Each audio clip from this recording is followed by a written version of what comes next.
they pray. But they don't pray the right way. It's not the way that the Prophet ﷺ used to say to Bilal, make us comfortable with the prayer. They pray, but with a lot of laziness, a lot of heavy steps to the prayer. So if you feel this is a bad sign. You must be in a hurry for the prayer, happy with the prayer. You feel that this is the right place to be, meeting Allah subhanahu wa ta'ala, so you're happy to meet Allah subhanahu wa ta'ala. And the second sign of the diseased heart is that as he hates the acts of worship, he loves the sinful acts. Everything that is not good, he loves it. Everything that keeps him away from Allah subhanahu wa ta'ala, he loves that thing. And he loves it, he lives with it, and it becomes one part of his personality. And he cannot live without it. Look at those who are drug addicts. They cannot live without drugs. Look at those smokers. They cannot live without smokers. And they know that smoke is not a good thing. And smoke is in a category that no one can say it is a good thing. If you see your son is smoking, would you say it's a good thing? Keep it? Can you reinforce that feeling in him? Or you say this is a bad thing? So all of us, we know this is a bad thing. But we are enslaved for this sin. We are enslaved for it the rest of our lives. And when you see someone who is smoking, why don't you quit? Sometimes they say, I can't quit. Why you can't? Who enslaved you for it? It is you. It is your love for the ma'asiyah or the sinful acts. And among the sinful acts of those who love it, they change the names. So al-khamr, they call it spiritual drinks. And the riba, they call it interests. And the zina or the fornication, they call it social interaction. They think that Allah subhanahu wa ta'ala does not know what they mean. Wallahi, Allah knows every single thing that they do. Allah says in the Quran, فَمَنْ يَعْمَلْ مِثْقَالَ ذَرَّةٍ خَيْرًا يَرَهُ وَمَنْ يَعْمَلْ مِثْقَالَ ذَرَّةٍ شَرًّا يَرَهُ. Even the very tiny single thing that you cannot see, Allah subhanahu wa ta'ala knows about it. And Allah subhanahu wa ta'ala will bring it in a record at the day of judgment that you cannot deny. So this is the second test. Ask your heart. Examine your heart. What about when you see something that is not good, not lawful, not permissible Islamically? Do you love it or not? Someone who loves music, and he is in his car, and he listens to the music, and he listens to the Quran. What do you put?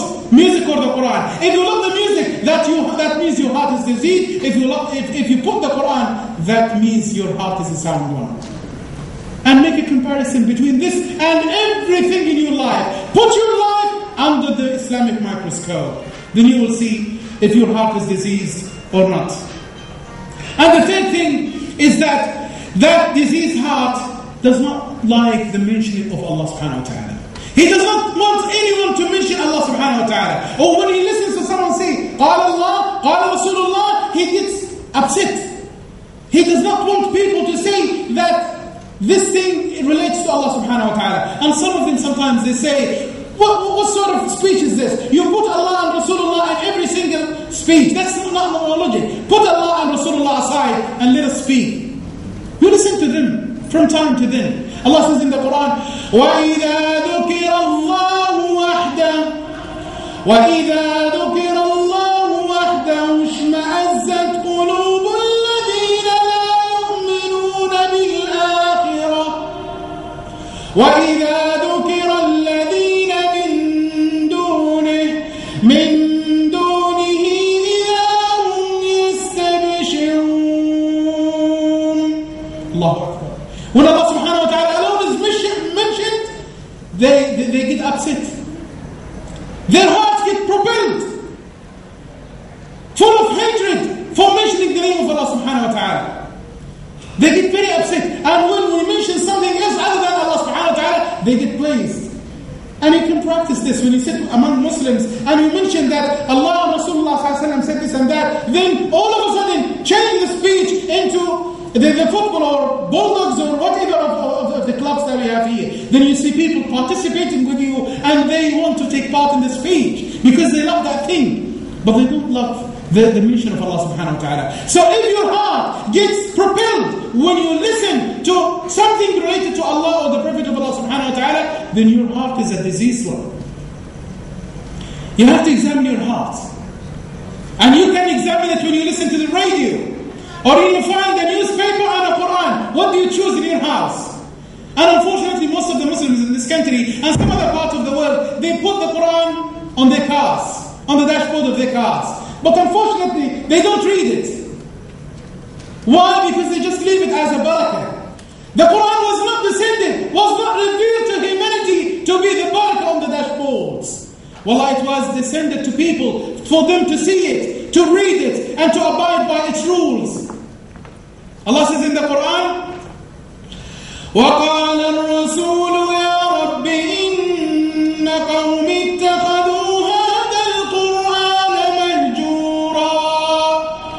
They abandon the Quran. They don't read it. When was the last time you read Quran? When was the last time you read Al-Baqarah and Al-Imran?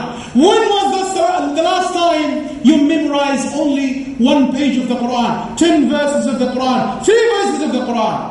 Ask yourself to know whether your heart is a diseased one or not.